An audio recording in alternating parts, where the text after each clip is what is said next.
โลวิธีการเล่นก็คือแล้วก็ขวดขึ้นมาสังเกตไหมเรื่องแล้วดีกว่า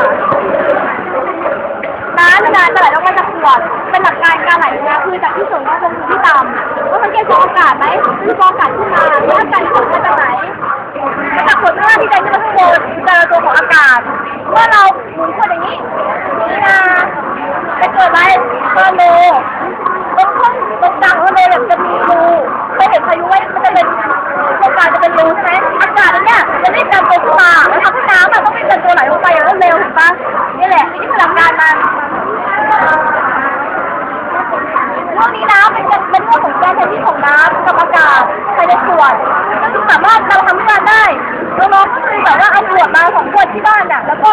ให้มีเคสเสียงดังที่มันกันน้ำได้อะค่ะก็ลดเสียงได้แล้วก็เล่นได้ที่บ้านต่อโลก